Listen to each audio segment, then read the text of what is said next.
Al oeste de Arkham las colinas se elevan salvajes y hay valles con bosques profundos que ningún hacha ha cortado jamás. Hay cañadas oscuras y estrechas en la que los árboles se inclinan fantásticamente y en la que los delgados riachuelos gotean sin haber captado nunca el destello de la luz del sol. En las laderas más suaves hay granjas, antiguas y rocosas, con cabañas en cuclillas y recubiertas de musgo que meditan eternamente sobre los viejos secretos de Nueva Inglaterra, al amparo de grandes salientes. Pero todas ellas están ahora vacías, con las anchas chimeneas desmoronándose y los laterales de tejas abultándose peligrosamente bajo los bajos tejados de dos aguas. Los ancianos se han ido y a los extranjeros no les gusta vivir allí. Los franco-canadienses lo han intentado, los italianos lo han intentado y los polacos han venido y se han ido. No es por nada que se pueda ver, oír o manejar, sino por algo que se imagina. El lugar no es bueno para la imaginación y no trae sueños tranquilos por la noche. Debe ser esto lo que mantiene alejados a los extranjeros, pues el viejo Ammi Pierce nunca les ha contado nada que recuerde de los días extraños. Ammi, cuya cabeza está un poco rara desde hace años, es el único que aún permanece o que alguna vez habla de los días extraños. Y se atreve a hacerlo porque su casa está muy cerca de los campos abiertos y de los caminos transitados alrededor de Arkham. Hubo una vez un camino sobre las colinas y a través de los valles que discurría en línea recta por donde ahora está el brezal destruido, pero la gente dejó de utilizarlo y se trazó un nuevo camino que se curva hacia el sur. Todavía se pueden encontrar rastros de la antigua entre la maleza de un desierto que regresa, y algunos de ellos sin duda persistirán incluso cuando la mitad de las hondanadas se inunden para el nuevo embalse. Entonces, los bosques oscuros serán talados y los brezales devastados se adormecerán bajo las aguas azules, cuya superficie reflejará el cielo y se ondulará bajo el sol. Y los secretos de los días extraños serán uno con los secretos de las profundidades, uno con la sabiduría oculta del viejo océano y todo el misterio de la tierra primitiva. Cuando me adentré en las colinas y los valles para inspeccionar el nuevo embalse, me dijeron que el lugar era maldito. Me lo dijeron en Arkham, y como ese es un pueblo muy antiguo, lleno de leyendas de brujas, pensé que el mal debía ser algo que las abuelas habían susurrado a los niños durante siglos. El nombre de brezal maldito me pareció muy extraño y teatral, y me pregunté cómo había llegado al folclore de un pueblo puritano. Entonces vi aquella oscura maraña de cañadas y laderas hacia el oeste por mí mismo, y dejé de asombrarme por nada más que por su propio y antiguo misterio. Era de día cuando lo vi, pero la sombra siempre acechaba allí. Los árboles crecían con demasiada densidad y sus troncos eran demasiado grandes para cualquier bosque sano de Nueva Inglaterra.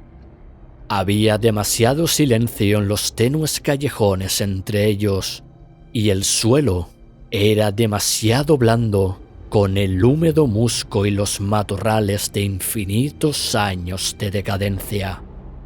En los espacios abiertos, sobre todo a lo largo de la línea de una antigua carretera, había pequeñas granjas en las laderas, a veces con todos los edificios en pie, a veces con solo uno o dos, y a veces con solo una chimenea solitaria o una bodega que se llenaba rápidamente. Reinaban las malas hierbas y las zarzas, y los animales salvajes furtivos crujían en la maleza. Sobre todo había una bruma de inquietud y opresión, un toque de lo irreal y lo grotesco, como si algún elemento vital de la perspectiva o el claro oscuro estuviera mal. No me extrañó que los extranjeros no se quedaran, pues no era una región para dormir. Se parecía demasiado a un paisaje de Salvador Rosa, demasiado a un grabado en madera prohibido en un cuento de terror. Pero ni siquiera todo esto era tan malo como el maldito páramo.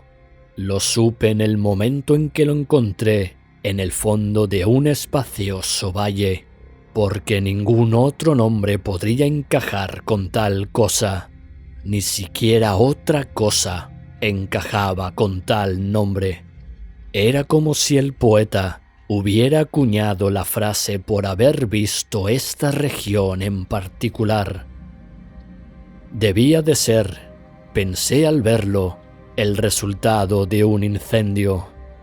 Pero, ¿por qué no había crecido nada nuevo en aquellas 5 hectáreas de desolación gris que se extendían abiertas al cielo como una gran mancha carcomida por el ácido en los bosques y los campos? Se encontraba en gran parte al norte de la antigua línea de la carretera, pero invadía un poco el otro lado. Sentí una extraña reticencia a la hora de acercarme, y al final lo hice, solo porque mi negocio me llevaba a través y más allá de él. No había vegetación de ningún tipo en aquella amplia extensión, sino solo un fino polvo gris o ceniza que el viento no parecía mover nunca. Los árboles cercanos eran enfermizos y achaparrados, y muchos troncos muertos se erguían o se pudrían en el borde.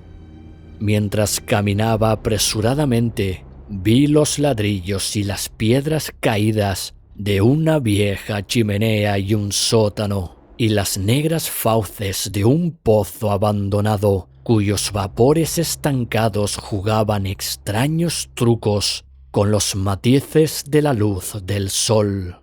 Incluso la larga y oscura subida del bosque, más allá, parecía bienvenida en contraste, y ya no me maravillaban los susurros asustados de la gente de Arkham.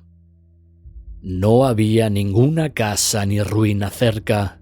Incluso en los viejos tiempos, el lugar debía ser solitario y remoto, y en el crepúsculo, temiendo volver a pasar por aquel ominoso lugar, caminé tortuosamente de vuelta al pueblo por el camino curvo del sur.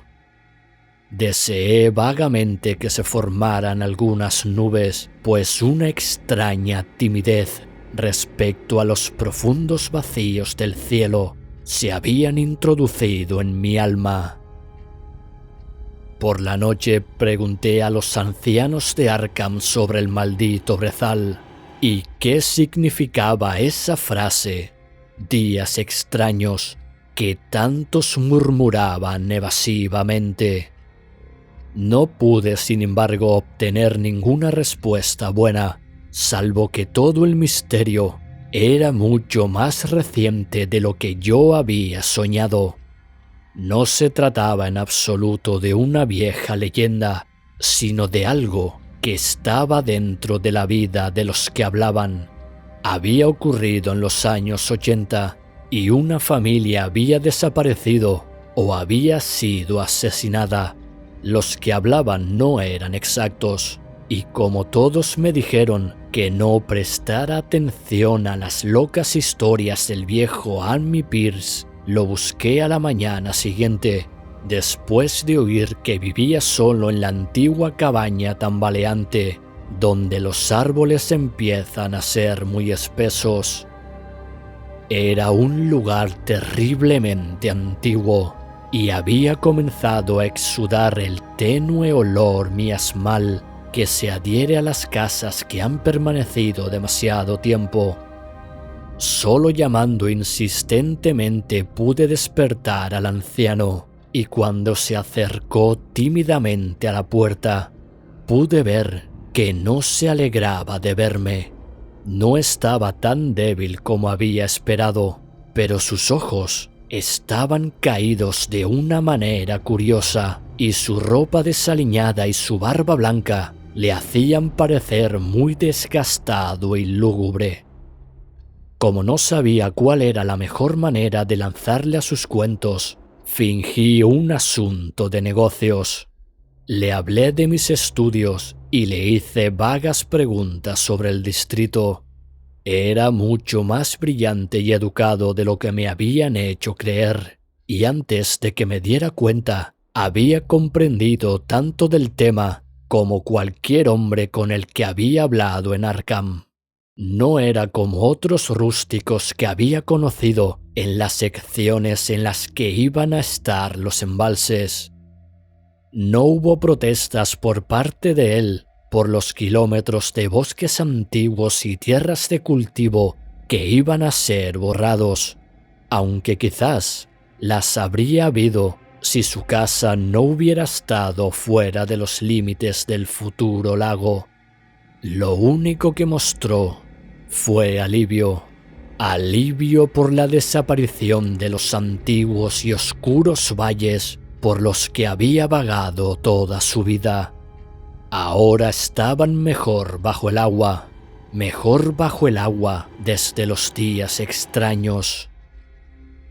Y con esta apertura, su voz ronca se hundió, mientras su cuerpo se inclinaba hacia adelante y su dedo índice derecho comenzó a señalar de forma temblorosa e impresionante. Fue entonces cuando escuché la historia, y mientras la voz incoherente seguía raspando y susurrando, me estremecí una y otra vez a pesar del día de verano. A menudo tenía que recordar al orador de sus divagaciones, reconstruir puntos científicos que solo conocía por una memoria del oro desvanecida de las charlas de los profesores, o salvar las lagunas donde su sentido de la lógica y la continuidad se rompía.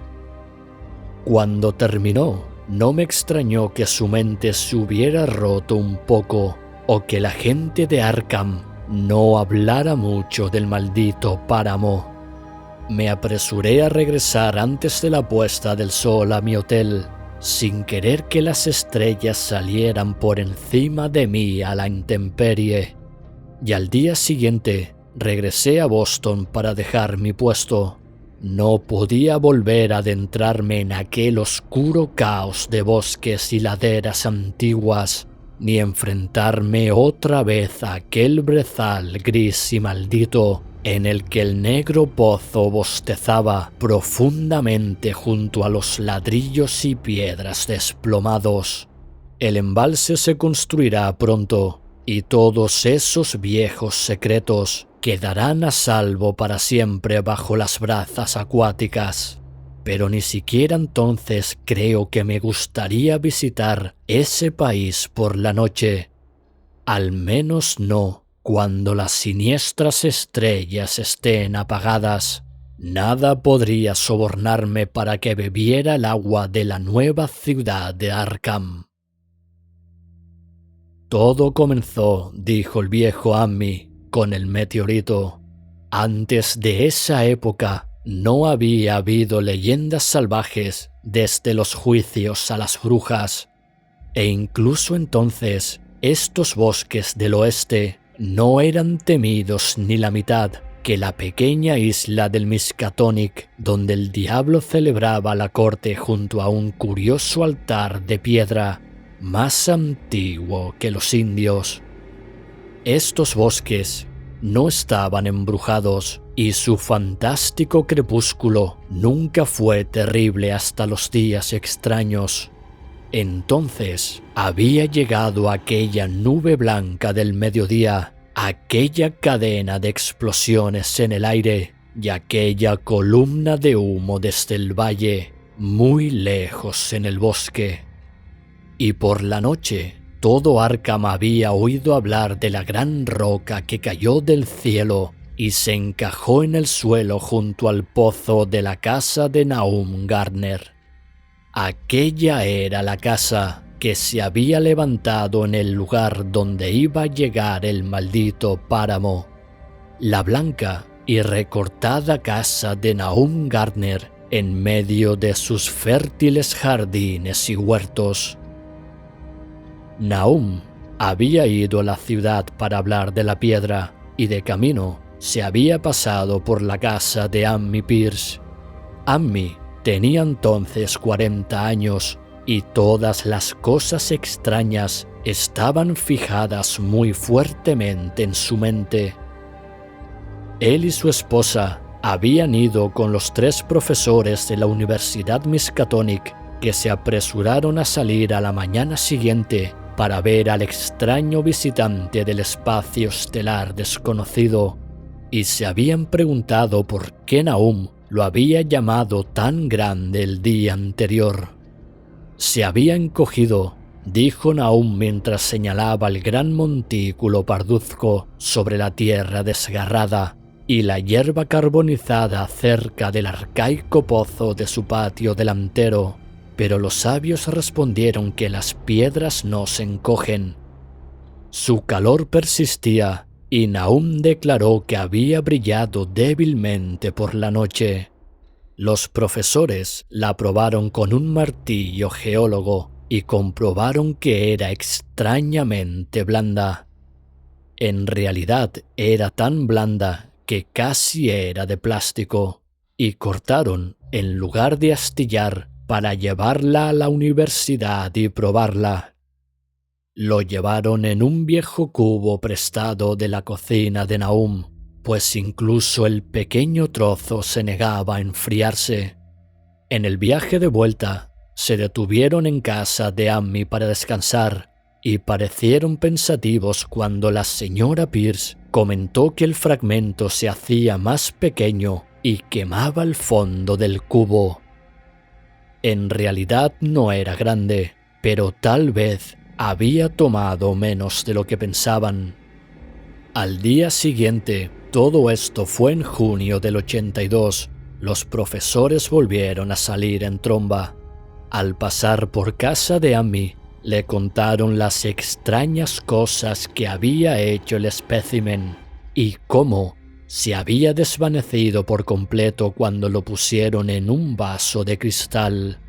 El vaso también había desaparecido, y los sabios hablaron de la afinidad de la extraña piedra con el silicio. Había actuado de forma increíble en aquel ordenado laboratorio. No hacía nada en absoluto y no mostraba gases ocluidos cuando se calentaba en el carbón.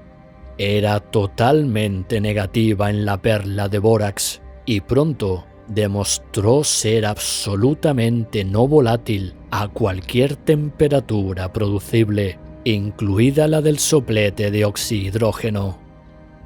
En un yunque parecía muy maleable y en la oscuridad su luminosidad era marcada, como se negaba obstinadamente a enfriarse. Pronto tuvo al colegio en un estado de verdadera excitación, y cuando al calentarlo ante el espectroscopio mostró bandas brillantes que no se parecían a ningún otro color conocido del espectro normal, se habló mucho de nuevos elementos, propiedades ópticas extrañas y otras cosas que los hombres de ciencia desconcertados suelen decir cuando se enfrentan a lo desconocido. Caliente como estaba, lo probaron en un crisol con todos los reactivos adecuados. El agua no hizo nada. El ácido clorhídrico hizo lo mismo. El ácido nítrico e incluso el agua regia se limitaron a silbar y salpicar contra su tórrida invulnerabilidad. A Ammi le costaba recordar todas estas cosas, pero reconoció algunos disolventes a medida que los mencionaba en el orden habitual de uso. Había amoníaco y sosa cáustica, alcohol y éter, disulfuro de carbón nauseabundo y una docena más. Pero aunque el peso disminuía constantemente a medida que pasaba el tiempo y el fragmento parecía enfriarse ligeramente, no había ningún cambio en los disolventes que demostrara que había atacado la sustancia en absoluto. Sin embargo, se trataba de un metal sin lugar a dudas. Era magnético por un lado, y después de la inmersión de los disolventes ácidos, parecía haber débiles rastros de las figuras de Wittmannsstatten que se encuentran en el hierro meteórico. Cuando el enfriamiento fue muy considerable, las pruebas se llevaron a cabo en vidrio, y fue en un vaso de precipitados de vidrio donde dejaron todas las virutas hechas del fragmento original durante el trabajo. A la mañana siguiente, tanto las virutas como el vaso habían desaparecido sin dejar rastro, y solo una mancha carbonizada marcaba el lugar de la estantería de madera donde había estado. Todo esto se lo contaron los profesores a Ammi cuando se detuvieron en su puerta, y una vez más fue con ellos a ver al pétreo mensajero de las estrellas, aunque esta vez su mujer no le acompañó. Ahora sí que se había encogido, e incluso los sobrios profesores no podían dudar de la veracidad de lo que veían. Alrededor del bulto marrón que se estaba reduciendo cerca del pozo había un espacio vacío, excepto donde la tierra se había hundido, y mientras que el día anterior había tenido unos 7 pies de ancho, ahora apenas tenía 5. Todavía estaba caliente, y los sabios estudiaron su superficie con curiosidad, mientras desprendían otro trozo más grande con el martillo y el cincel. Esta vez hurgaron profundamente, y al arrancar la masa más pequeña, vieron que el núcleo de la cosa no era del todo homogéneo. Habían descubierto lo que parecía ser el lado de un gran glóbulo de color incrustado en la sustancia. El color, que se asemejaba a algo de las bandas del extraño espectro del meteorito, era casi imposible de describir, y solo por analogía lo llamaron color. Su textura era brillante, y al golpearla parecía prometer tanto fragilidad como oquedad. Uno de los profesores le dio un fuerte golpe con el martillo y estalló con un pequeño y nervioso estallido.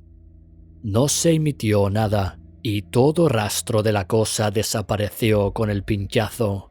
Dejó un espacio esférico hueco de unos 5 centímetros de diámetro, y todos pensaron que era probable que se descubrieran otros a medida que la sustancia envolviente se consumiera.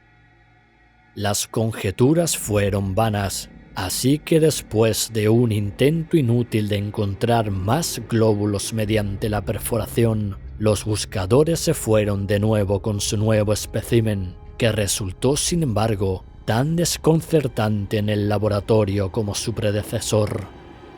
Aparte de ser casi de plástico, de tener color, magnetismo y una ligera luminosidad, de enfriarse ligeramente en ácidos potentes, de poseer un espectro desconocido, de consumirse en el aire y de atacar a los compuestos de silicio con una destrucción mutua como resultado, no presentaba ningún rasgo identificativo, y al final de las pruebas, los científicos de la universidad se vieron obligados a admitir que no podían situarlo.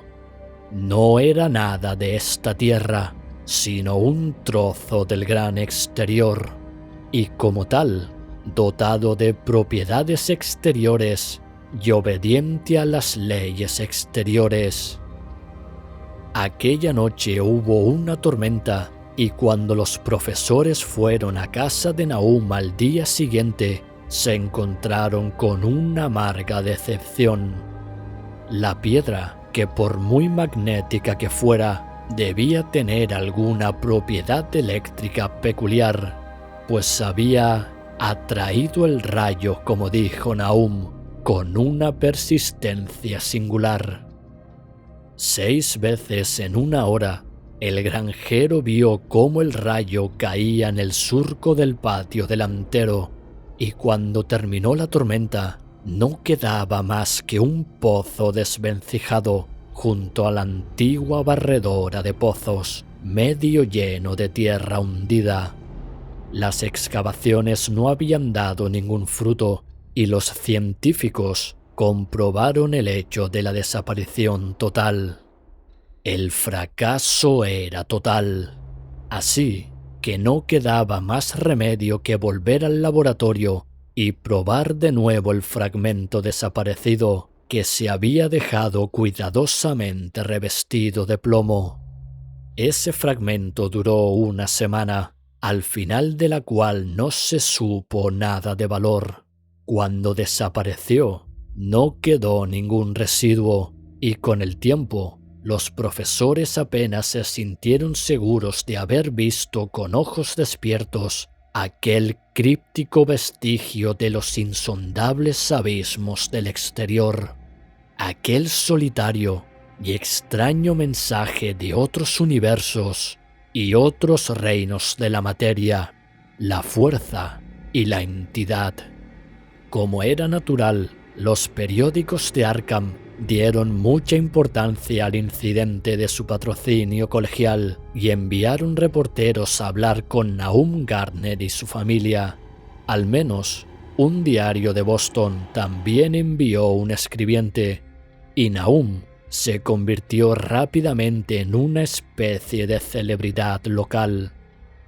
Era una persona delgada y genial de unos 50 años, que vivía con su mujer y sus 3 hijos en la agradable granja del valle.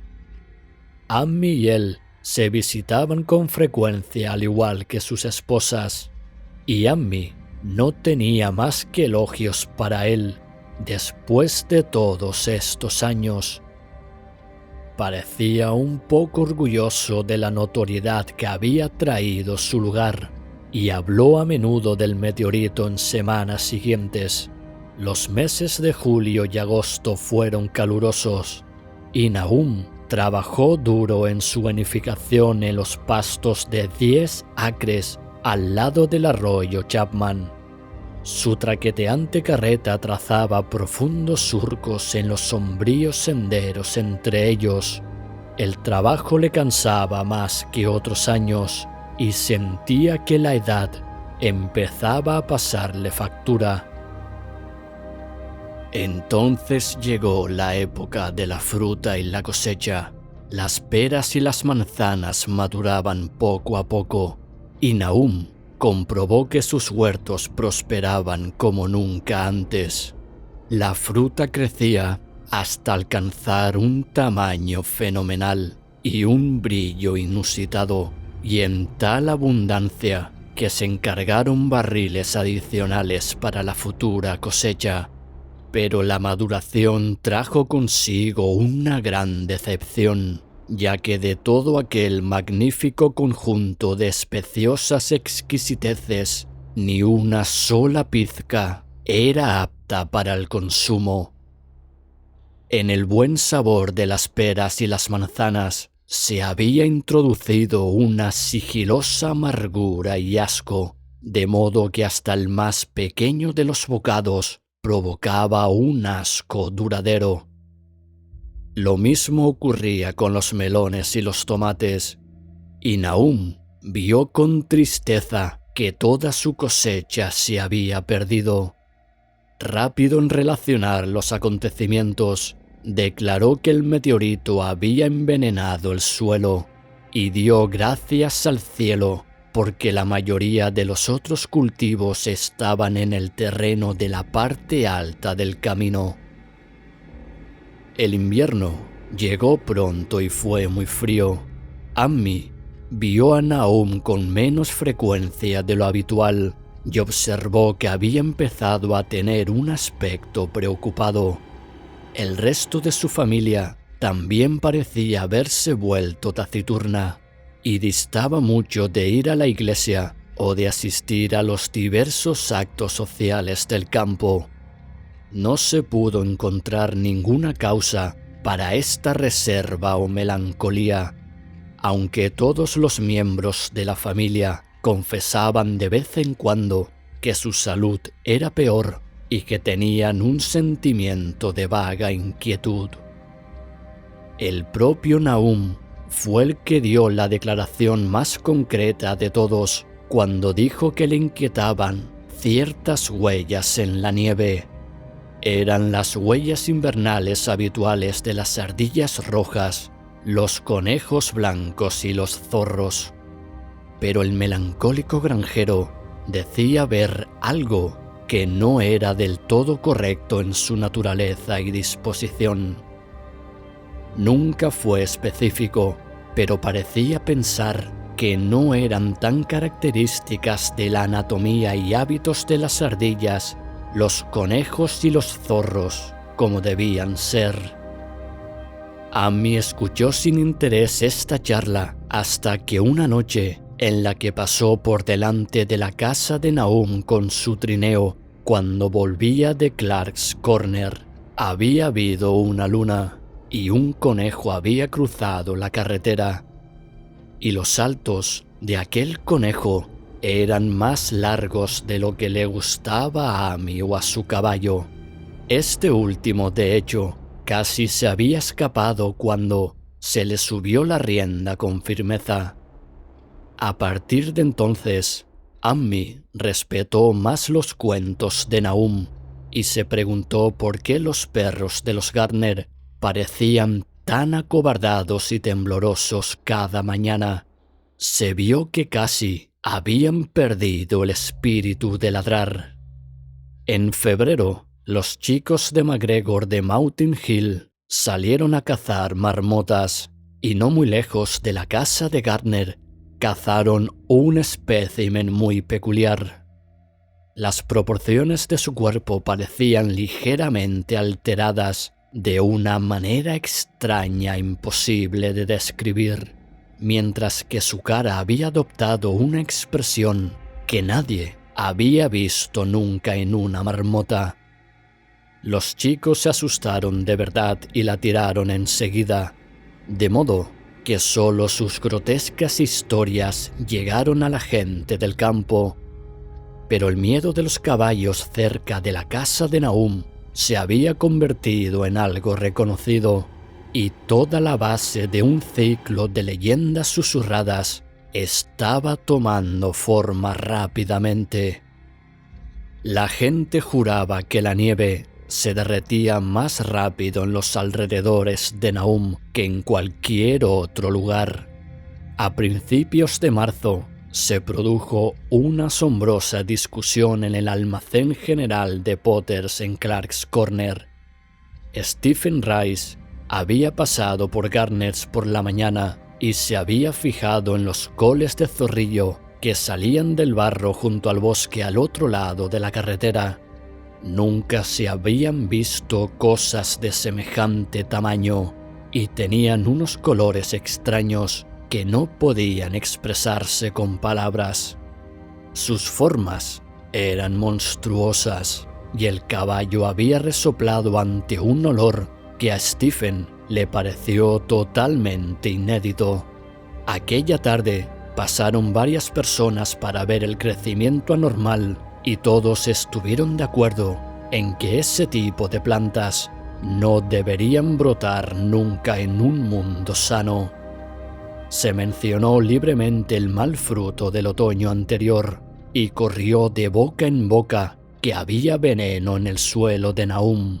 Por supuesto que se trataba del meteorito, y recordando lo extraña que les había parecido aquella piedra a los hombres del colegio, varios campesinos les hablaron del asunto.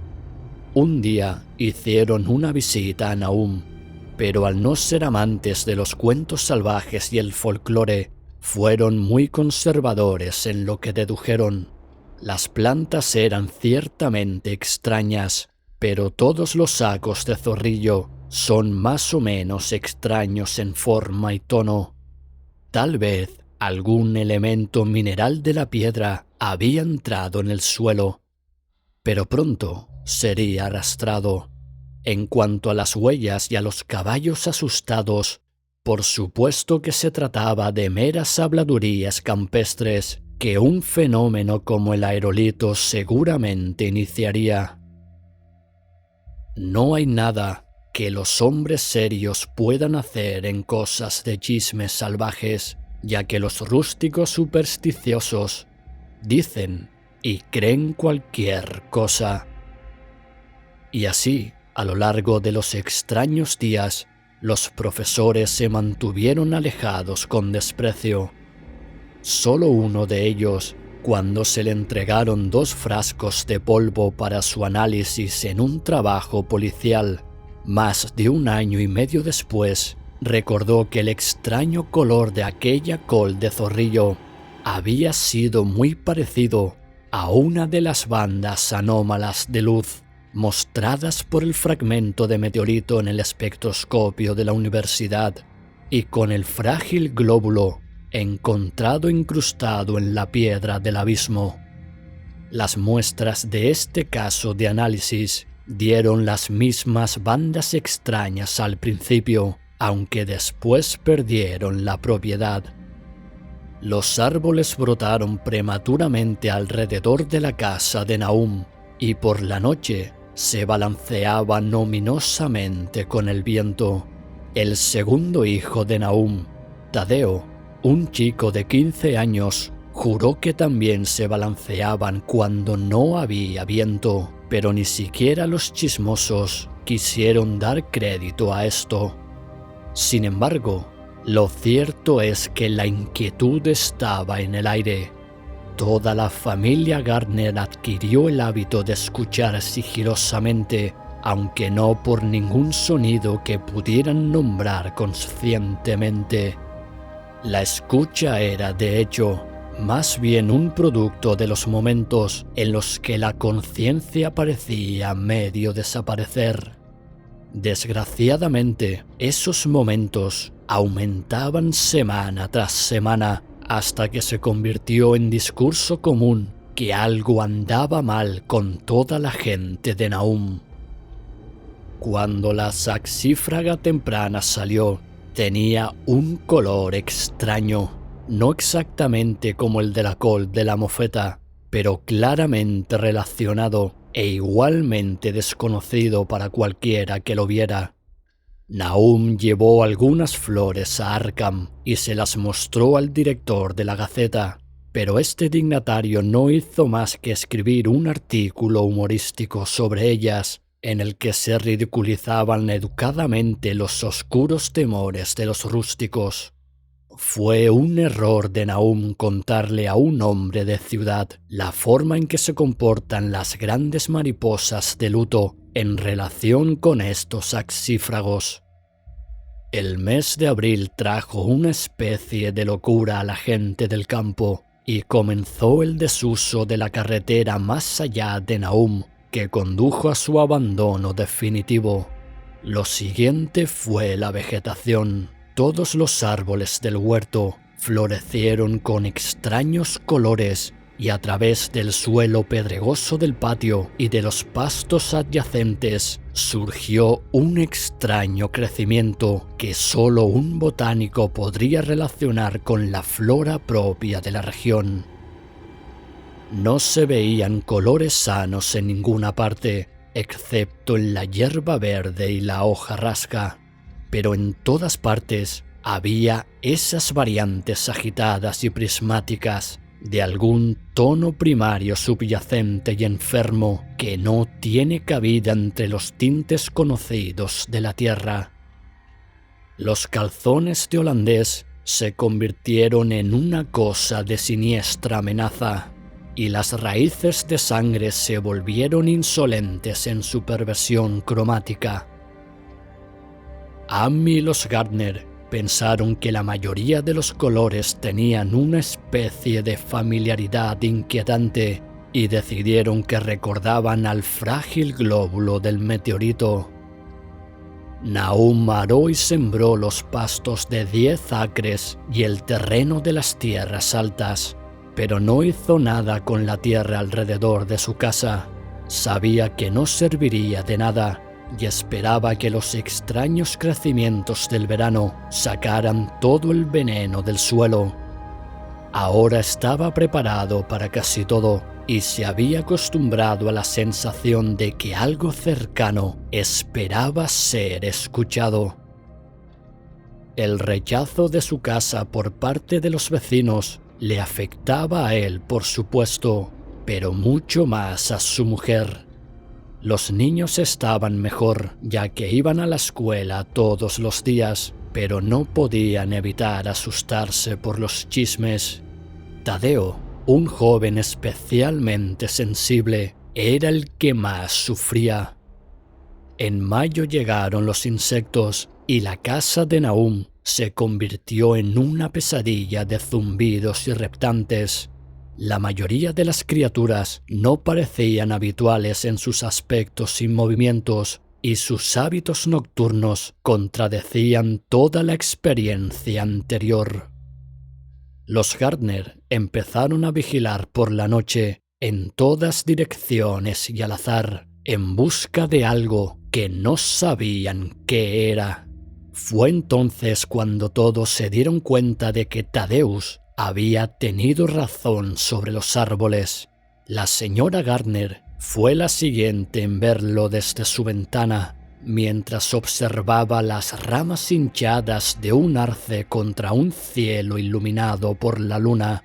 Las ramas seguramente se movían y no había viento. Debe ser la savia. La extrañeza había llegado a todo lo que crecía ahora.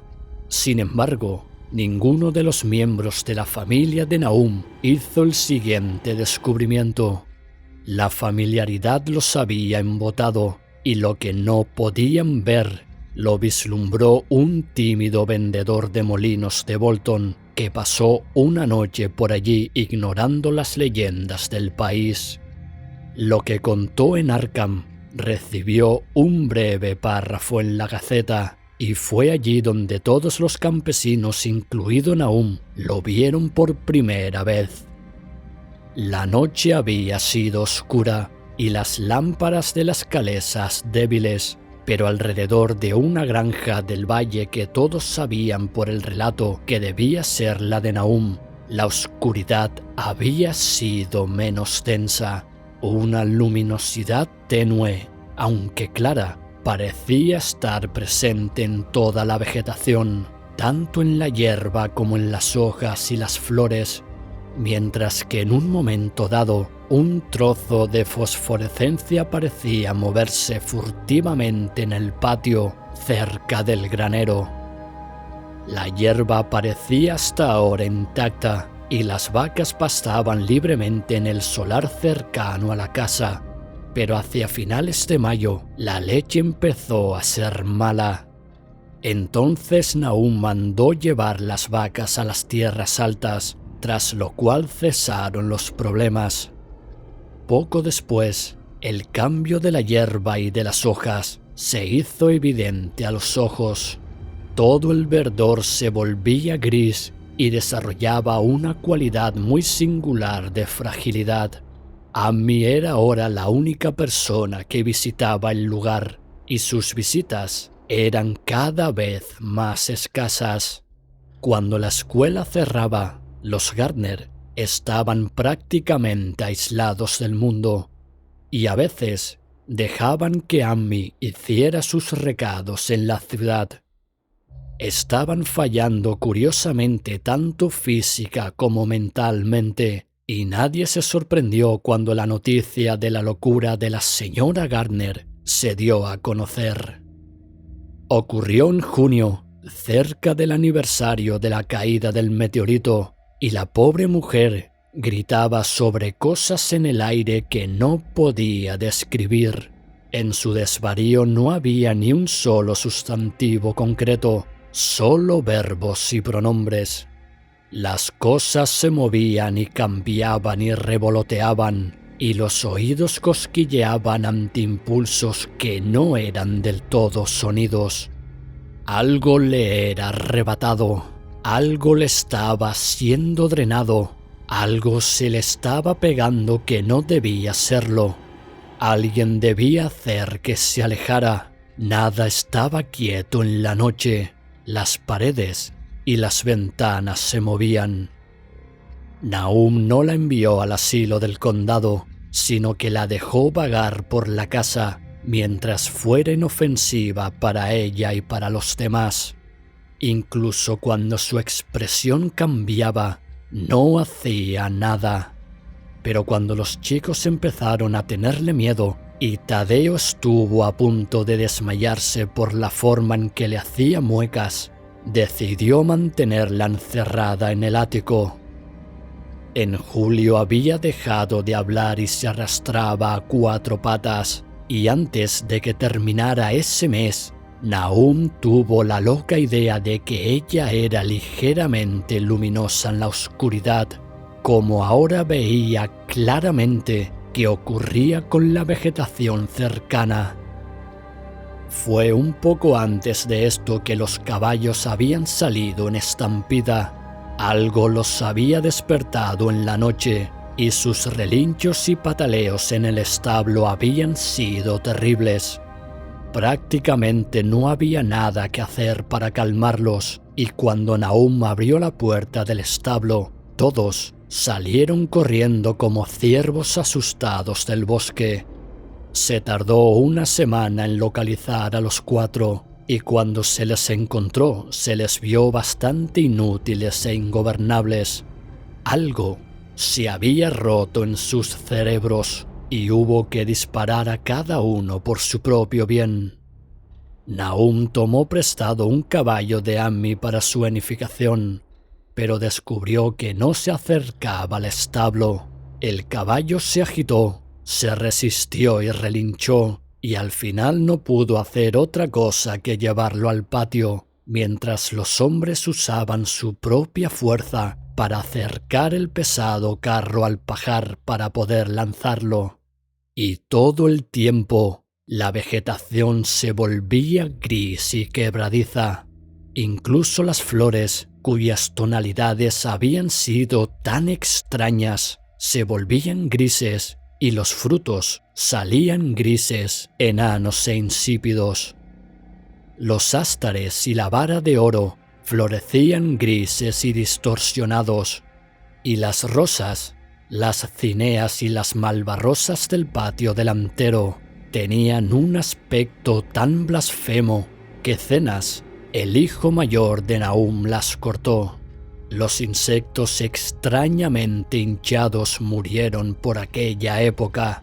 Incluso las abejas que habían abandonado sus colmenas y se habían ido al bosque. En septiembre, toda la vegetación se desmoronaba rápidamente hasta convertirse en un polvo grisáceo, y Nahum temía que los árboles murieran antes de que el veneno saliera del suelo. Su mujer tenía ahora ataques de gritos terribles, y él y los niños estaban en un estado constante de tensión nerviosa. Ahora rehuían a la gente y cuando se abría la escuela los chicos no iban. Pero fue a mí, en una de sus escasas visitas, quien primero se dio cuenta de que el agua del pozo ya no era buena. Tenía un mal sabor que no era exactamente fétido ni exactamente salado. Y Anmi aconsejó a su amigo que cavara otro pozo en un terreno más alto para utilizarlo hasta que la tierra volviera a ser buena. Nahum, sin embargo, no hizo caso de la advertencia, pues para entonces se había vuelto insensible a las cosas extrañas y desagradables. Él y los chicos siguieron utilizando el suministro contaminado, bebiéndolo tan desganada y mecánicamente como comían sus escasas y mal cocinadas comidas, y hacían sus ingratas y monótonas tareas durante los días sin rumbo. Había algo de resignación impasible en todos ellos, como si caminaran medio en otro mundo, entre líneas de guardias sin nombre hacia un destino seguro y familiar. Tadeo enloqueció en septiembre tras una visita al pozo. Había ido con un cubo y había vuelto con las manos vacías, chillando y agitando los brazos, a veces soltando una risita inane o un susurro sobre los colores que se mueven ahí abajo. 2 en una familia era bastante malo, pero Nahum era muy valiente al respecto. Dejó que el niño anduviera por ahí durante una semana hasta que empezó a tropezar y hacerse daño. Y entonces lo encerró en una habitación del ático al otro lado del pasillo de la casa de su madre. La forma en que se gritaban desde sus puertas cerradas era terrible, especialmente para el pequeño Merwin, que creía que hablaban en un idioma terrible que no era el de la tierra. Merwin se estaba volviendo terriblemente imaginativo, y su inquietud se agravaba tras el encierro del hermano que había sido su mejor compañero de juegos. Casi al mismo tiempo comenzó la mortalidad entre el ganado. Las aves de corral se volvieron grisáceas y murieron muy rápidamente, encontrándose su carne seca y ruidosa al cortarla. Los cerdos engordaron desmesuradamente y de repente empezaron a sufrir cambios repugnantes que nadie podía explicar. Su carne era por supuesto inútil y Nahum no sabía qué hacer, y el veterinario de la ciudad de Arkham estaba abiertamente desconcertado. Los cerdos empezaron a volverse grises y quebradizos y a caerse a pedazos antes de morir, y sus ojos y hocicos desarrollaron singulares alteraciones. Era muy inexplicable, pues nunca se habían alimentado de vegetación contaminada. Entonces, algo les sorprendió a las vacas. Algunas zonas, o a veces todo el cuerpo, se marchitaban o comprimían de forma extraña, y eran frecuentes los colapsos o desintegraciones atroces. En las últimas etapas, y la muerte era siempre el resultado, se producía un engrosamiento y una fragilidad similar a la que afectaba a los cerdos. No se podía hablar de veneno, ya que todos los casos ocurrían en un establo cerrado y sin interrupciones.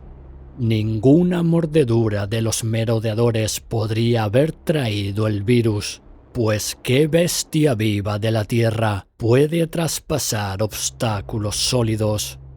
Debía tratarse de una enfermedad natural, pero no se podía imaginar qué enfermedad podía provocar tales resultados.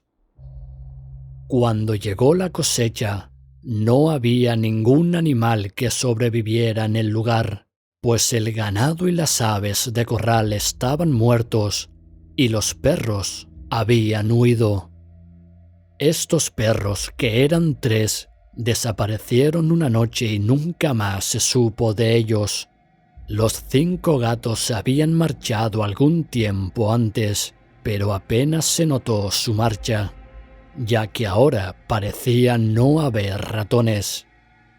Y solo la señora Gardner había hecho de los graciosos felinos sus mascotas.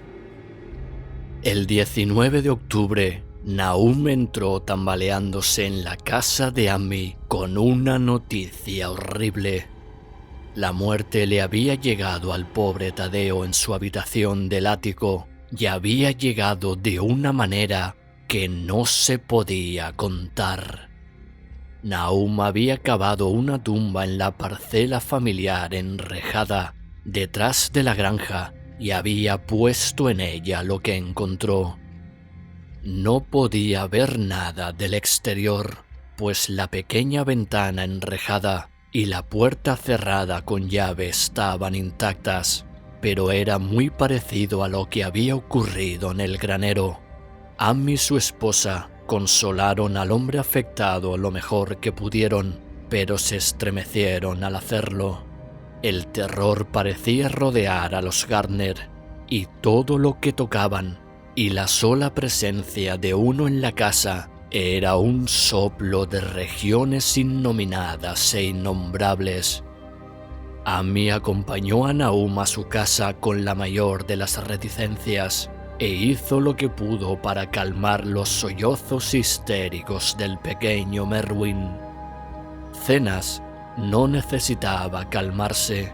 Últimamente no hacía más que mirar al espacio y obedecer lo que su padre le decía, y Amy pensó que su destino era muy misericordioso. De vez en cuando los gritos de Merwin eran respondidos débilmente desde el ático, y en respuesta a una mirada inquisitiva de Nahum, dijo que su esposa se estaba debilitando mucho. Cuando se acercó la noche, Amy consiguió alejarse, pues ni siquiera la amistad podía hacerle permanecer en aquel lugar cuando comenzaba el tenue resplandor de la vegetación, y los árboles podían o no mecerse sin viento. Fue una verdadera suerte para Amy que no fuera más imaginativo. Tal y como estaban las cosas, su mente se inclinaba ligeramente, pero si hubiera podido conectar y reflexionar sobre todos los presagios que le rodeaban, inevitablemente se habría convertido en un maníaco total. En el crepúsculo se apresuró a volver a casa, con los gritos de la loca mujer y del niño nervioso resonando horriblemente en sus oídos. 3 días más tarde, Nahum irrumpió en la cocina de Amy de madrugada y en ausencia de su anfitrión volvió a balbucear una historia desesperada mientras la señora Pierce escuchaba con un miedo atroz. Esta vez se trataba del pequeño Merwin. Se había ido, había salido a altas horas de la noche con una linterna y un cubo de agua, y nunca había vuelto. Llevaba días desquiciado y apenas sabía lo que hacía. Gritaba a todo. En ese momento se oyó un grito frenético en el patio, pero antes de que el padre pudiera llegar a la puerta, el chico había desaparecido. No había brillo de la linterna que había cogido, y del propio niño no había ni rastro. En ese momento, Nahum pensó que la linterna y el cubo también habían desaparecido, pero cuando amaneció y el hombre regresó de su búsqueda nocturna por los bosques y los campos, encontró algunas cosas muy curiosas cerca del pozo. Había una masa de hierro aplastada y aparentemente algo fundida, que sin duda había sido la linterna, mientras que un cubo doblado y unos aros de hierro retorcido al lado, ambos medio fundidos, parecían indicar los restos del cubo. Eso era todo. Nahum ya no imaginaba. La señora Pierce estaba en blanco.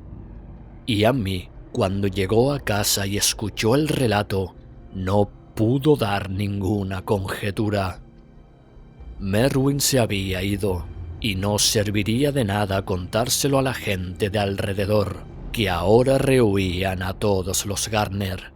Tampoco serviría de nada contárselo a la gente de la ciudad de Arkham, que se reía de todo.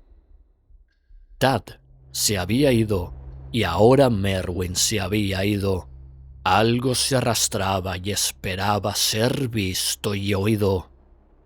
Nahum se iría pronto, y quería que Ammi cuidara de su mujer y de Zenas si les sobrevivían. Todo debía ser un juicio de algún tipo, aunque no podía imaginar de qué, ya que siempre había caminado rectamente por los caminos del Señor, por lo que él sabía. Durante más de 2 semanas Ammi no supo nada de Nahum, y entonces, preocupado por lo que pudiera haber ocurrido, superó sus temores y visitó la casa de los Gardner. No salía humo de la gran chimenea, y por un momento el visitante temió lo peor.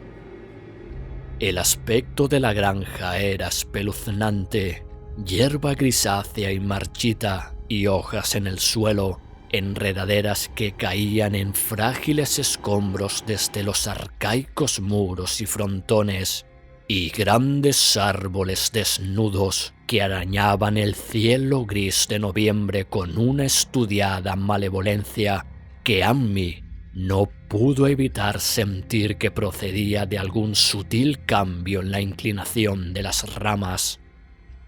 Pero Nahum estaba vivo después de todo. Estaba débil y tumbado en un sofá de la cocina de techo bajo, pero perfectamente consciente y capaz para dar órdenes sencillas a Zenas. La habitación estaba mortalmente fría, y mientras Ammi temblaba visiblemente, el anfitrión gritó en voz alta a Zenas que pidiera más leña. La leña, en efecto, era muy necesaria, ya que la cavernosa chimenea estaba apagada y vacía, con una nube de hollín que soplaba en el frío viento que bajaba por la chimenea. En ese momento, Nahum le preguntó si la leña extra le había hecho sentir más cómodo, y entonces Ammi vio lo que había sucedido. La cuerda más resistente se había roto al fin, y la mente del desventurado granjero estaba a prueba de más penas. Preguntando con tacto, Ammi no pudo obtener ningún dato sobre el desaparecido Zenas. En el pozo, vive en el pozo, fue todo lo que dijo el nublado padre. Entonces pasó por la mente del visitante un repentino pensamiento sobre la esposa loca y cambió su línea de investigación. ¿Navi?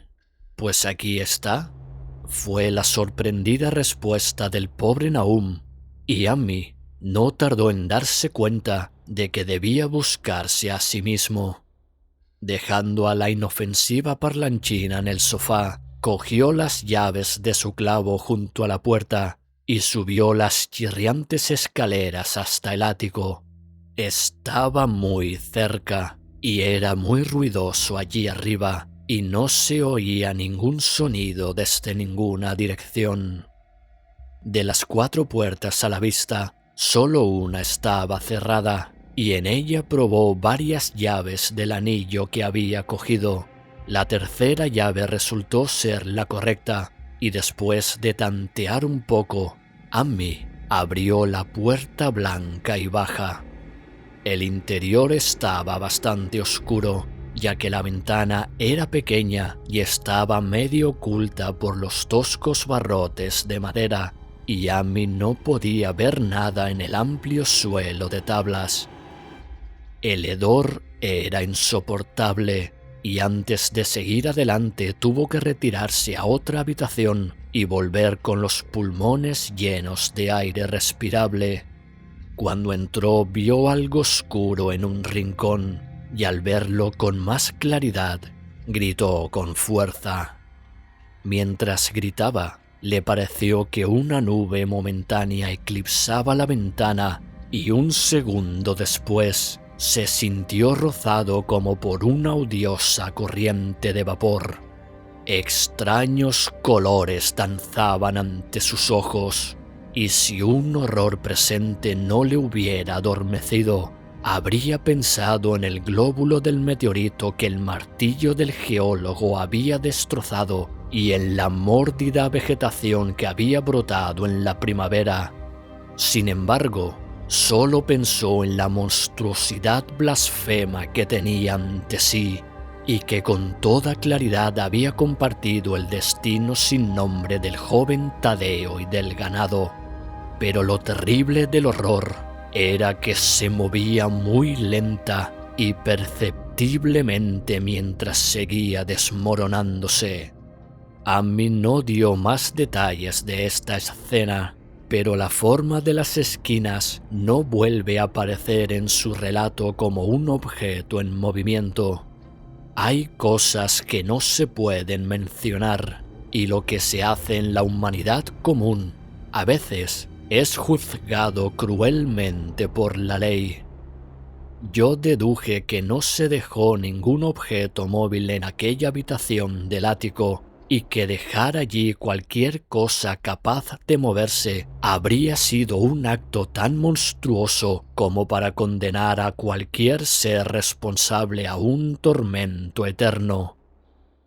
Cualquiera que no fuera un granjero estirado se habría desmayado o se habría vuelto loco, pero Ammi atravesó consciente aquella puerta baja y cerró el maldito secreto tras de sí. Ahora había que ocuparse de Nahum, había que alimentarlo y cuidarlo, y llevarlo a algún lugar donde pudieran atenderlo. Al comenzar a bajar las oscuras escaleras, Ammi oyó un ruido sordo debajo de él. Llegó a pensar que un grito se había ahogado de repente, y recordó con nerviosismo el vapor húmedo que le había rozado en aquella espantosa habitación de arriba. ¿Qué presencia había provocado su grito y su entrada? Detenido por un vago temor, escuchó aún más sonidos abajo.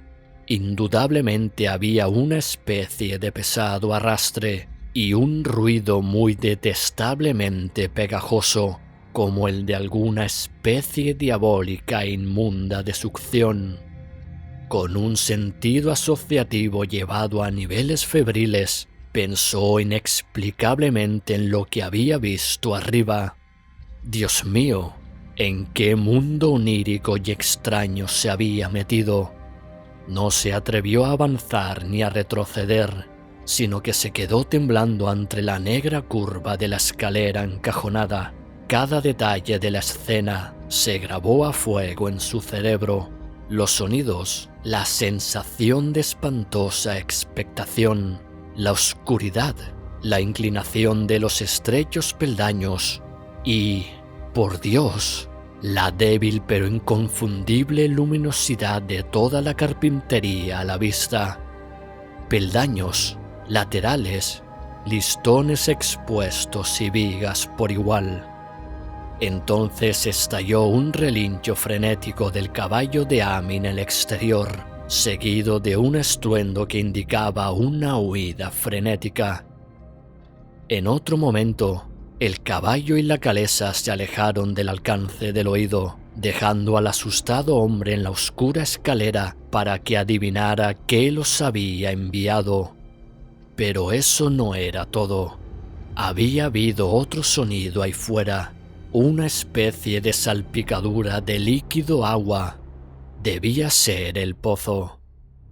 Había dejado a Ero desatado cerca de él, y una rueda de la calesa debió de rozar el brocal y golpear una piedra. Y todavía la pálida fosforescencia brillaba en aquella carpintería detestablemente antigua. Dios, qué vieja era la casa. La mayor parte había sido construida antes de 1700. Ahora se oía claramente un débil rasguño en el suelo de la planta baja, y Ammi apretó con fuerza un pesado palo que había recogido en el desván con algún propósito. Lentamente se puso nervioso, terminó de bajar y se dirigió con valentía hacia la cocina. Pero no completó el paseo, porque lo que buscaba ya no estaba allí. Había salido a su encuentro y en cierto modo seguía vivo. Si se había arrastrado o si había sido arrastrado por alguna fuerza externa, Ammi no podía decirlo, pero la muerte había estado en él. Todo había ocurrido en la última media hora, pero el colapso, el encanecimiento y la desintegración estaban ya muy avanzados. Había una horrible fragilidad y se desprendían fragmentos secos. Ammi no pudo tocarlo, pero miró con horror la parodia distorsionada que había sido un rostro. ¿Qué era, Nahum? ¿Qué era? Susurró, y los labios hendidos y abultados apenas pudieron emitir una respuesta final. Nada. Nada. El color arde, frío y húmedo, pero arde. Vivía en el pozo. Lo he visto. Una especie de humo, como las flores de la primavera pasada. El pozo brillaba por la noche. Ted, Merwin y Cenas, todo vivo, succionando la vida de todo. En esa piedra. Debe venir en esa piedra. Pizca todo el lugar. No sabe lo que quiere. Esa cosa redonda que los hombres de la universidad sacaron de la piedra. La rompieron. Era del mismo color. Igual que las flores y las plantas. Deben haber sido más. Semillas. Semillas. Crecieron. Lo he visto por primera vez esta semana.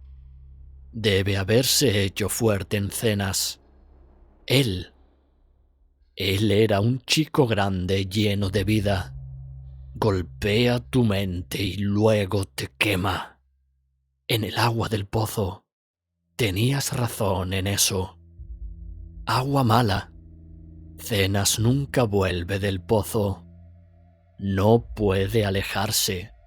Os atrae. Sabéis que se avecina algo, pero no sirve de nada.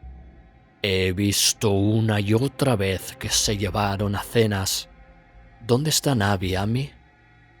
Mi cabeza no está bien. No sé cuánto tiempo hace que le di de comer. Le pasará si no estamos atentos. Solo un color. Su cara está tomando ese color a veces hacia la noche. Y arde. Y apesta. Viene de algún lugar donde las cosas no son como aquí. Uno de los profesores lo dijo. Tenía razón. Cuidado, Ammi. Hará algo más. Chupa la vida. Pero eso fue todo. Lo que hablaba no podía hablar más porque se había derrumbado por completo. Ammi puso un mantel de cuadros rojos sobre lo que quedaba y salió por la puerta trasera hacia el campo. Subió la pendiente hasta el pasto de 10 acres y volvió a casa a trompicones por el camino del norte y el bosque. No podía pasar por aquel pozo del que habían huido sus caballos. Lo había mirado por la ventana y había visto que no faltaba ninguna piedra en el borde. Entonces, la calesa que se tambaleaba no había desalojado nada después de todo. El chapoteo había sido algo más, algo que entró en el pozo después de haber hecho con el pobre Nahum. Cuando Amy llegó a su casa, los caballos y la calesa habían llegado antes que él y habían provocado un ataque de ansiedad a su mujer. Tranquilizándola, sin explicaciones, partió de inmediato hacia Arkham y notificó a las autoridades que la familia Gardner ya no existía. No se permitió dar detalles, sino que se limitó a contar la muerte de Nahum y Navi, ya conocida la de Thaddeus, y mencionó que la causa parecía ser la misma extraña dolencia que había matado al ganado. También dijo que Merwin y Zenas habían desaparecido. Hubo un considerable interrogatorio en la comisaría, y al final Amy se vio obligado a llevar a 3 oficiales a la granja Gardner, junto con el forense, el médico forense y el veterinario que habían tratado a los animales enfermos.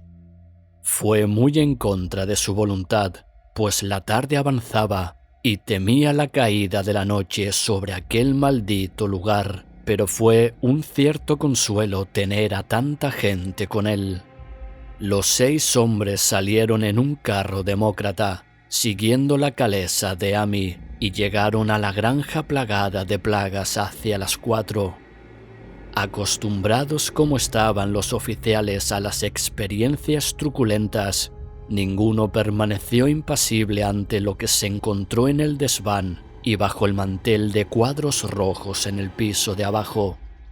Todo el aspecto de la granja, con su gris desolación, era ya bastante terrible, pero aquellos 2 objetos desmoronados superaron todos los límites.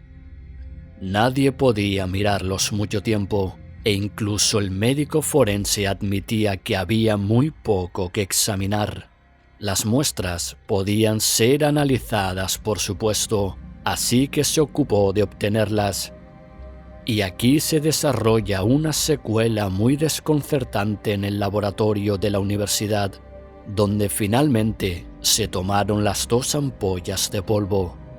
Bajo el espectroscopio, ambas muestras emitían un espectro desconocido, en el que muchas de las bandas desconcertantes eran precisamente como las de aquel extraño meteorito que había emitido el año anterior.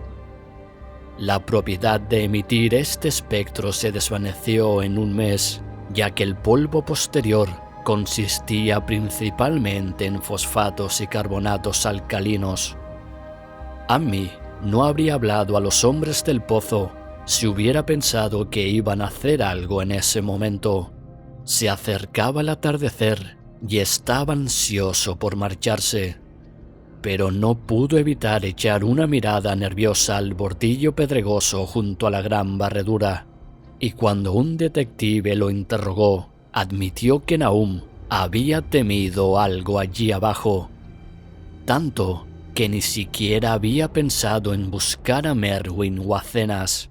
Después de eso, lo único que se podía hacer era vaciar y explorar el pozo inmediatamente.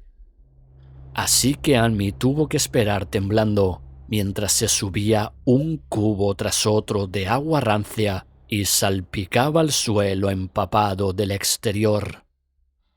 Los hombres olfatearon con asco el líquido y hacia el final se taparon la nariz contra el fetén que estaban destapando.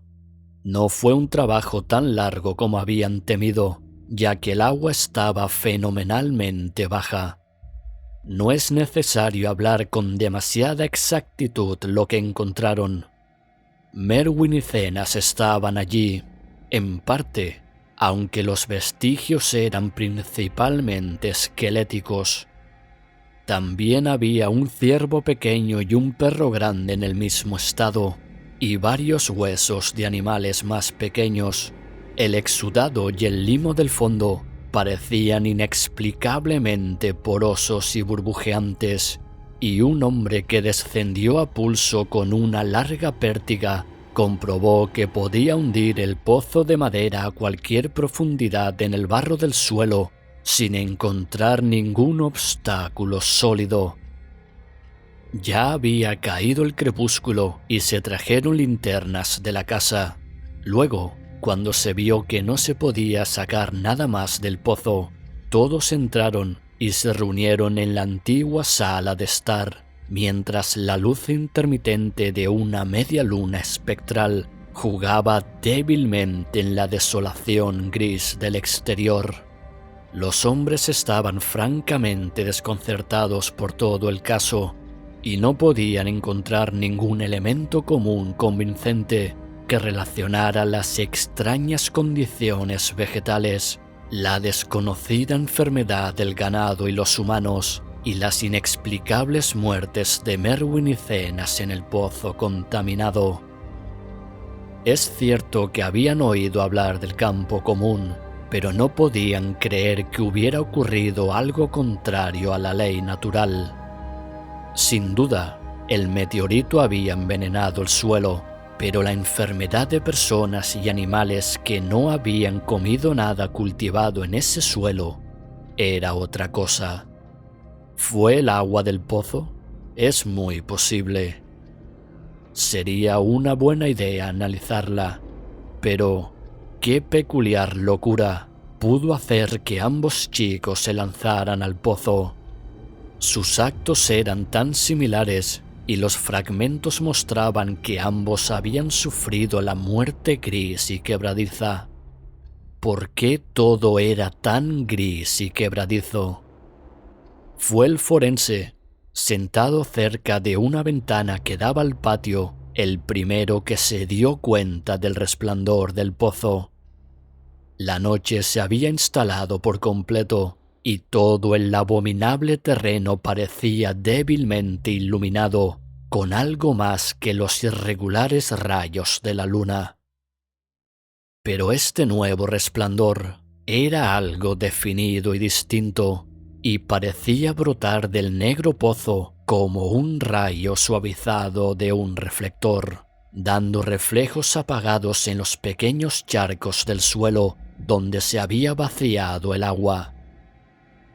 Tenía un color muy extraño, y mientras todos los hombres se agrupaban alrededor de la ventana, Amy dio un violento sobresalto, porque aquel extraño rayo de miasma espantoso no le resultaba desconocido. Había visto ese color antes y temía pensar lo que podría significar. Lo había visto en el desagradable y frágil glóbulo de aquella aerolita hacía 2 veranos.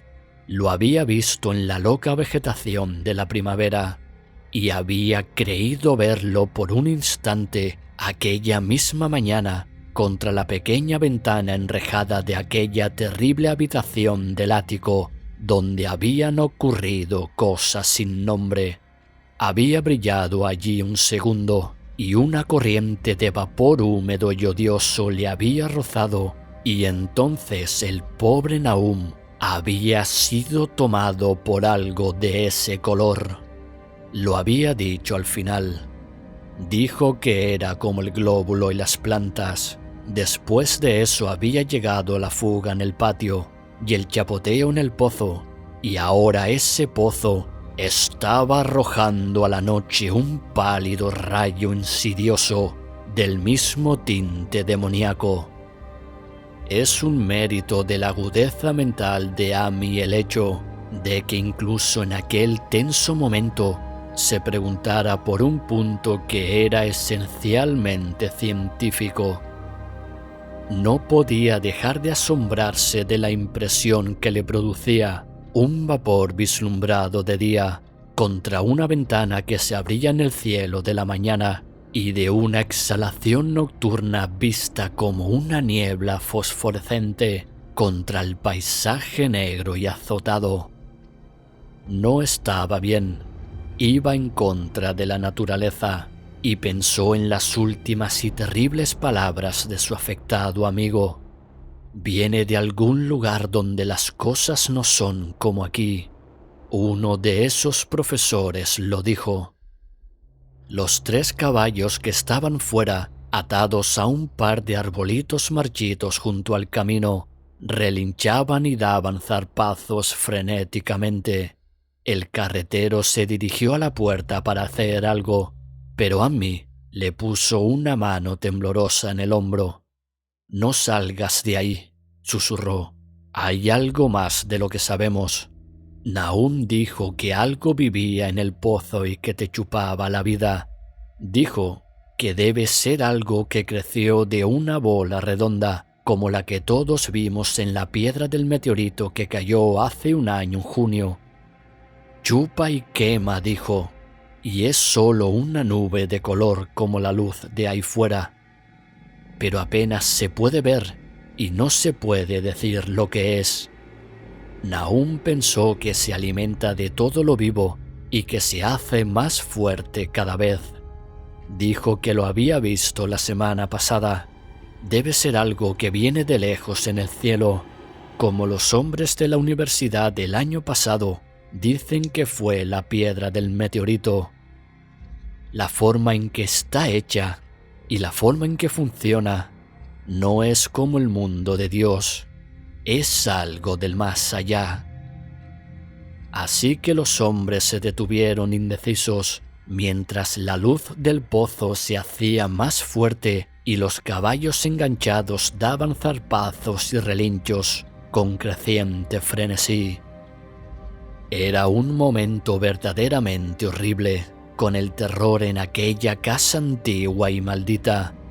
4 conjuntos monstruosos de fragmentos, 2 de la casa y 2 del pozo, en la leñera de atrás, y aquel rayo de iridiscencia desconocida impía de las profundidades viscosas de enfrente.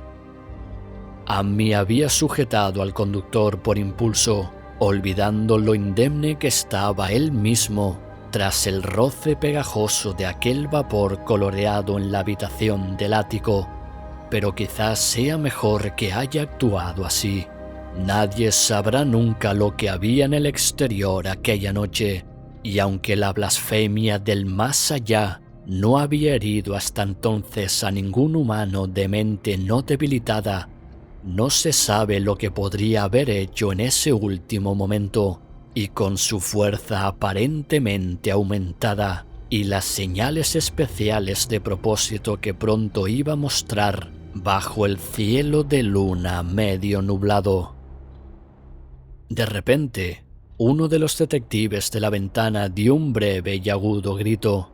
Los demás le miraron y luego siguieron rápidamente su propia mirada hacia el punto en el que su ocioso extravío se había detenido repentinamente.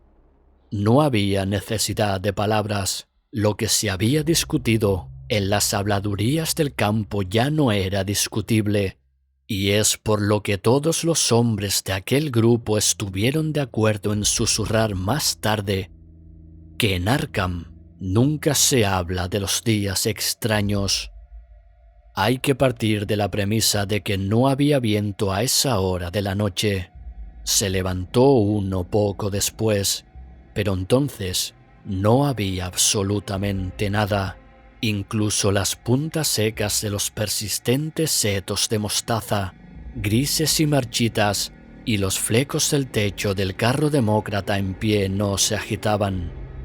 Y sin embargo, en medio de aquella calma tensa e impía, las altas ramas desnudas de todos los árboles del patio se movían, se retorcían mórbida y espasmódicamente, arañando con locura convulsiva y epiléptica las nubes iluminadas por la luna, arañando imponentemente en el aire nocivo como si fueran sacudidas por alguna línea de enlace aliada y sin cuerpo con los horrores subterráneos que se retorcían y luchaban bajo las negras raíces.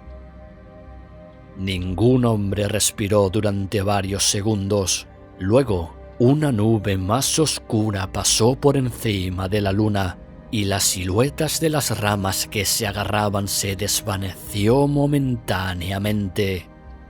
En ese momento hubo un grito generalizado, amortiguado por el temor, pero ronco y casi idéntico de todas las gargantas, porque el terror no se había desvanecido con la silueta, y en un temible instante de oscuridad más profunda, los observadores vieron retorcerse a la altura de la copa del árbol 1.000.000 de puntitos de tenue y no alado resplandor, inclinando cada rama como el fuego de San Elmo o las llamas que bajan sobre las cabezas de los apóstoles en Pentecostés.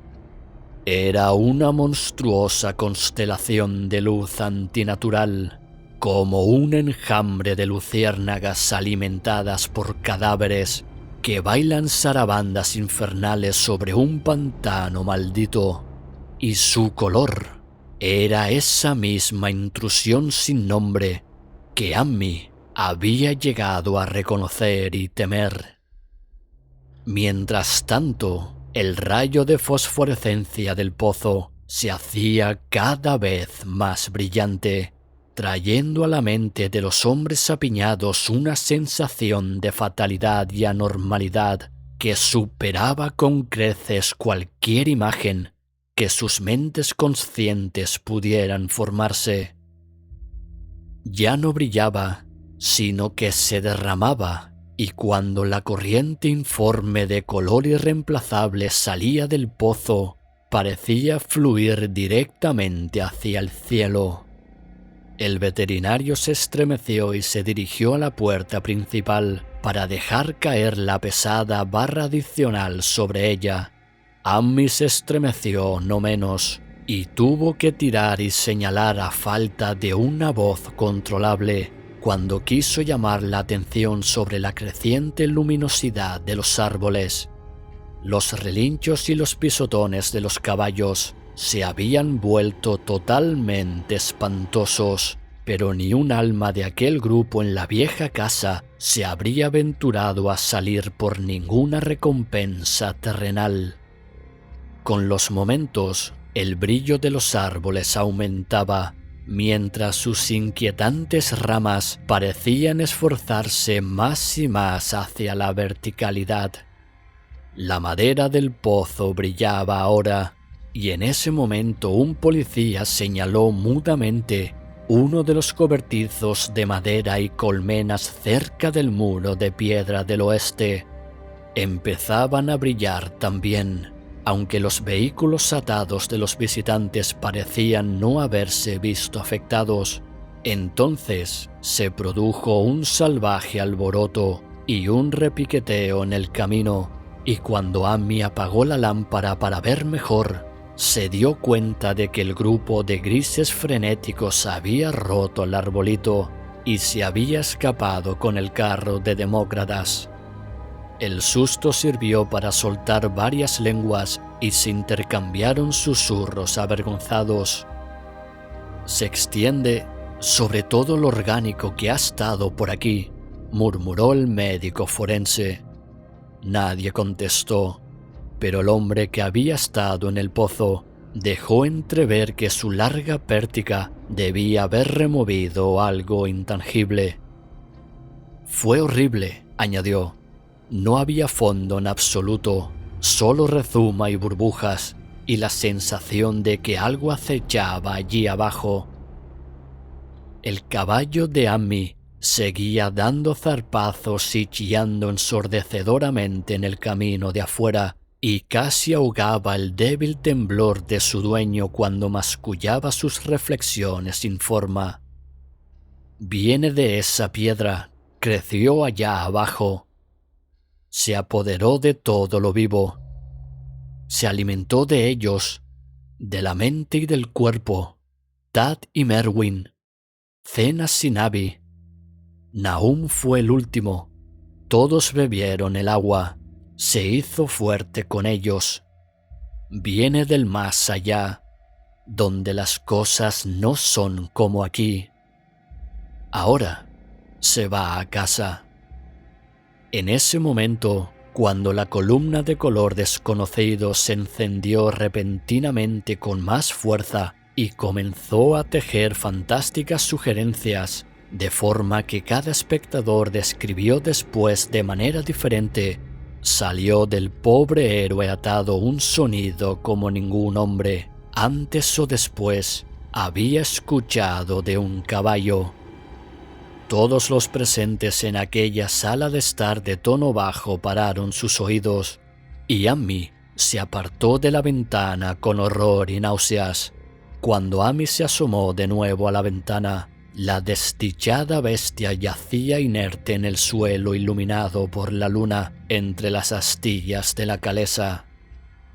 Aquello fue lo último de Héroe hasta que lo enterraron al día siguiente, pero el presente no era momento de lamentarse, pues casi en ese instante un detective llamó silenciosamente la atención sobre algo terrible en la misma habitación donde se encontraban. En ausencia de la luz de la lámpara, estaba claro que una débil fosforescencia había empezado a impregnar todo el apartamento. Resplandecía en el suelo de tablas anchas, donde la alfombra de trapo lo dejaba al descubierto, y brillaba sobre los marcos de las pequeñas ventanas. Subía y bajaba por los postes expuestos de las esquinas, curascaba sobre la estantería y la repisa de la chimenea, e infectaba las propias puertas y los muebles. Cada minuto que pasaba se intensificaba, y al final quedó claro que los seres vivos sanos debían abandonar aquella casa. Amy les mostró la puerta trasera y el camino que subía por los campos hasta el pasto de 10 acres. Caminaron y tropezaron como en un sueño, y no se atrevieron a mirar hacia atrás hasta que estuvieron lejos, muy lejos, en el terreno alto. Se alegraron del sendero, pues no habrían podido ir por el camino de enfrente por ese pozo.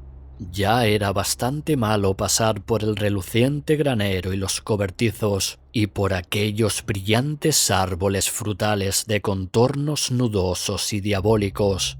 Pero gracias al cielo, las ramas hacían su peor torsión en lo alto. La luna se ocultó bajo unas nubes muy negras cuando cruzaron el rústico puente sobre Chapman's Brook, y desde allí fue un tanteo ciego hasta los prados abiertos. Cuando volvieron a mirar hacia el valle y el lejano lugar de Gardner en el fondo, vieron un espectáculo temible. Toda la granja brillaba con la horrible mezcla de colores desconocidos. Los árboles, los edificios e incluso la hierba y el pasto, que no se habían transformado totalmente en una fragilidad gris letal.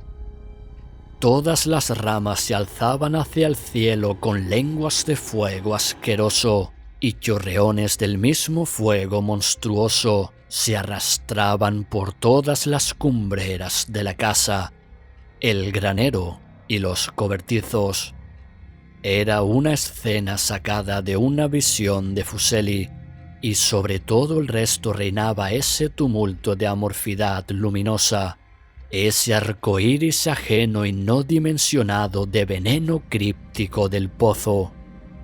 Algo, sintiendo, lamiendo, alcanzando, centelleando, esforzándose y burbujeando malignamente en su cromatismo cósmico irreconocible. Entonces, sin previo aviso, la horrible cosa se disparó verticalmente hacia el cielo como un cohete o un meteorito sin dejar rastro, y desapareciendo a través de un agujero redondo y curiosamente regular en las nubes, antes de que ningún hombre pudiera jadear o gritar. Ningún observador podrá olvidar jamás aquel espectáculo, y Amy se quedó mirando sin comprender las estrellas de Zingus, Deneb centelleando por encima de los demás, donde el color desconocido se había fundido con la Vía Láctea. Pero al momento siguiente, Su mirada fue llamada rápidamente a la tierra por el crepitar del valle. Era solo eso, solo un desgarro y un crepitar de madera, y no una explosión como tantos otros del grupo juraban.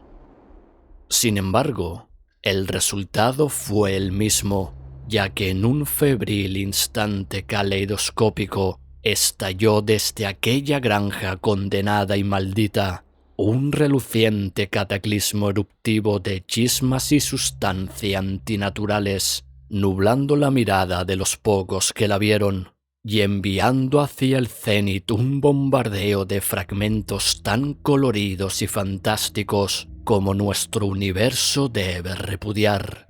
A través de los vapores que se cerraban rápidamente, siguieron al gran morbo que se había desvanecido, y en otro segundo, ellos también se habían desvanecido. Detrás y debajo, solo había una oscuridad a la que los hombres no se atrevían a volver, y a su alrededor se levantaba un viento que parecía descender en ráfagas negras y heladas desde el espacio interestelar. Chillaba y aullaba y azotaba los campos y los bosques distorsionados en un loco frenesí cósmico, hasta que pronto el tembloroso grupo se dio cuenta de que sería inútil esperar a que la luna mostrara lo que quedaba allí abajo en casa de Nahum. Demasiado asustados incluso para insinuar teorías, los 7 hombres temblorosos regresaron a Arkham por el camino del norte. Ammi estaba peor que sus compañeros y les rogó que lo vieran dentro de su propia cocina, en lugar de seguir derecho hacia el pueblo. No quería cruzar solo el bosque asolado y azotado por el viento hasta su casa en la carretera principal, porque se había llevado el susto de que los demás se hubieran salvado, y estaba aplastado para siempre por un miedo inquietante que no se atrevía a mencionar durante muchos años. Mientras el resto de los observadores en aquella tempestuosa colina habían puesto sus rostros hacia el camino, Ammi había mirado un instante hacia atrás, hacia el sombrío valle de desolación que últimamente albergaba a su malogrado amigo, y desde aquel punto tan lejano y afectado había visto algo que se elevaba débilmente, para luego volver a hundirse en el lugar desde que el gran horror informe había salido disparado hacia el cielo. Era solo un color, pero no un color de nuestra tierra o de nuestros cielos, y como Ammi reconoció ese color y supo que ese último y tenue remanente debía seguir acechando allí abajo en el pozo, nunca se sintió bien desde entonces. Ammi no volvió a acercarse a ese lugar. Hacía ya 44 años que ocurrió el horror, pero nunca ha vuelto allí, y se alegrará cuando el nuevo embalse lo borre. Yo también me alegraré, porque no me gusta la forma en que la luz del sol cambió de color alrededor de la boca de aquel pozo abandonado por el que pasé. Espero que el agua sea siempre muy profunda, pero aún así nunca la beberé. No creo que vuelva a visitar el país de Arkham en lo sucesivo. 3 de los hombres que habían estado con Ammi regresaron a la mañana siguiente para ver las ruinas a la luz del día. Pero no había ninguna ruina real, solo los ladrillos de la chimenea, las piedras del sótano, algunos desperdicios minerales y metálicos aquí y allá, y el borde de aquel nefasto pozo. Salvo el caballo muerto de Ammi que remolcaron y enterraron, y la calesa que le devolvieron en breve, todo lo que había sido vivo había desaparecido. Quedaron 5 acres de desierto gris y polvoriento, y desde entonces nada ha crecido allí. Hasta el día de hoy se extiende abierto hacia el cielo como una gran mancha carcomida por el ácido en los bosques y campos, y los pocos que se han atrevido a vislumbrarlo a pesar de los relatos rurales lo han llamado el maldito brezal. Los cuentos rurales son extraños, podrían ser aún más extraños si los hombres de la ciudad y los químicos universitarios se interesaran lo suficiente como para analizar el agua de ese pozo en desuso, o el polvo gris que ningún viento parece dispersar. Los botánicos también deberían estudiar la flora atrofiada en los límites de ese lugar, ya que podrían arrojar luz sobre la idea del país de que la plaga se está extendiendo poco a poco, tal vez 1 centímetro al año. La gente dice que el color de la hierba vecina no es del todo correcto en la primavera y que las cosas salvajes dejan huellas extrañas en la ligera nieve del invierno. La nieve nunca parece tan pesada en el Brezo como en otros lugares. Los caballos, los pocos que quedan en esta era del motor, se vuelven asustadizos en el silencioso valle, y los cazadores no pueden confiar en sus perros demasiado cerca de la mancha de polvo grisáceo. Dicen que las influencias mentales también son muy malas. Los números se volvieron raros en los años posteriores a la toma de Nahum, y siempre les faltó poder para escapar. Entonces, todos los más fuertes abandonaron la región, y solo los extranjeros intentaron vivir en las viejas y desmoronadas casas. Sin embargo, no pudieron quedarse, y a veces uno se pregunta qué visión más allá de la nuestra les han dado sus salvajes y extrañas historias de magia susurrada. Sus sueños nocturnos protestan, son muy horribles en ese grotesco país, y seguramente la sola mirada del reino oscuro es suficiente para despertar una fantasía morbosa. Ningún viajero se ha liberado nunca de una sensación de extrañeza en esos profundos barrancos, y los artistas se estremecen al pintar espesos bosques cuyo misterio es tanto de los espíritus como de la vista. Yo mismo siento curiosidad por la sensación que me produjo mi único paseo en solitario antes de que Amy me contara su historia.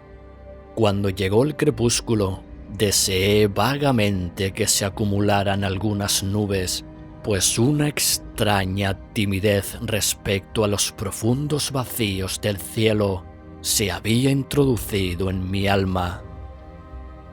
No me pidas mi opinión. No sé. Eso es todo.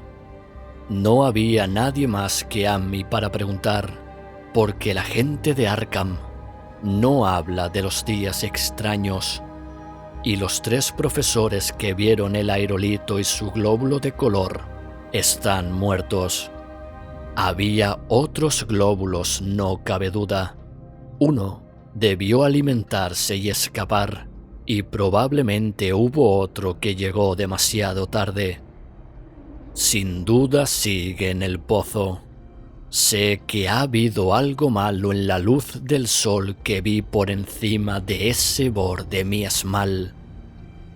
Los rústicos dicen que el tizón se arrastra 1 pulgada al año, así que tal vez haya una especie de crecimiento o alimentación incluso ahora.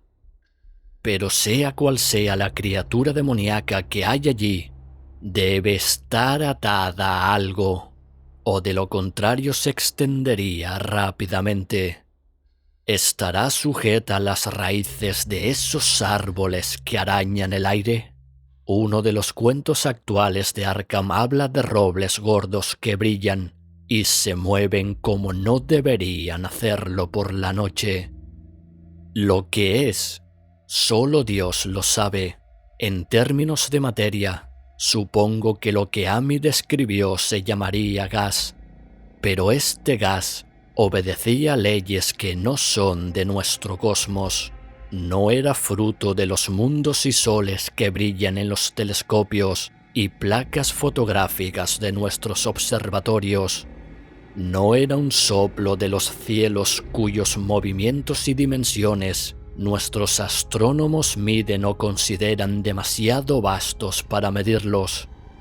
Era solo un color del espacio, un espantoso mensajero de reinos no formados del infinito, más allá de toda la naturaleza que conocemos, de reinos cuya mera existencia aturde el cerebro y nos adormece con los negros abismos extracósmicos que abre entre nuestros ojos frenéticos. Dudo mucho que Amy me mintiera conscientemente, y no creo que su relato fuera del todo un engendro de la locura, como me han advertido los lugareños. Algo terrible llegó a las colinas y a los valles en ese meteorito, y algo terrible, aunque no sé en qué proporción, aún permanece. Me alegraré de que llegue el agua. Mientras tanto, espero que no le pase nada a mí. Ha visto tanto y su influencia ha sido tan insidiosa. ¿Por qué nunca ha sido capaz de alejarse? ¿Con qué claridad recordaba aquellas últimas palabras de Nahum? No puedo alejarme. Te atrae. Sabes que viene algo, pero no sirve de nada.